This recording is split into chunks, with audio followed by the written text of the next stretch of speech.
வயிறு எரிஞ்சு சொல்றேன், இந்த ஓட்டை கண்டுபிடிச்சவன் யாருங்க அப்படின்னு சொல்லி இன்னைக்கு வீட்டு பக்கத்துல இருக்கிறவங்க என்ன கேக்குறாங்க. என்னன்னு கேட்டா, போட்டோ புதுசுதான் கொடுக்கணுமாமா, 2 போட்டோ கொடுக்கணுமாமா, குடும்பத்துல இருக்கிற 4-5 பேத்துக்கு ஒட்டுக்கா எடுத்தா 600 ரூபாய்க்கு மேல செலவாகுங்களே, எதுக்குங்க இதை நாங்க பண்ணணும் அப்படின்னு கேக்குறாங்க.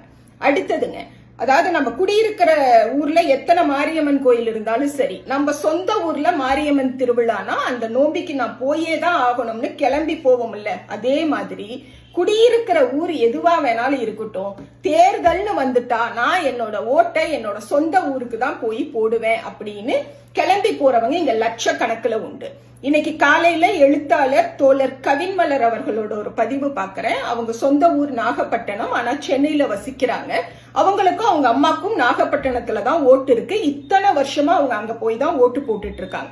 அதெல்லாம் ஒரு மாதிரி உணர்வு சம்பந்தப்பட்ட விஷயம்ங்க.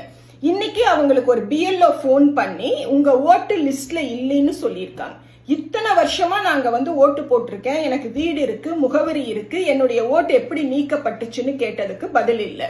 அடுத்தது அவங்க அம்மாவோட ஓட்டை தக்க வச்சுக்கணும்னா உடனடியா சென்னையில இருந்து கிளம்பி நாகப்பட்டினம் உரிய ஆவணங்களை சப்மிட் பண்ணணும்னு சொல்லியிருக்காங்க. இது ஆன்லைன்லயே பண்ண முடியுமாங்கிற இன்ஸ்ட்ரக்ஷன்ஸையும் அந்த பிஎல்ஓ கொடுக்கலையாம். அதாவது ஓட்டு இருக்கிறவங்களையே நம்ம ஓட்டு போடுறதுக்கு வீட்டை விட்டு இறங்கி வாங்க, அந்த ஏசி ரூம் விட்டு வெளியில வாங்கன்னு சொல்றதுக்கு இங்க அவ்வளோ கஷ்டப்பட்டுட்டு இருக்கோம்.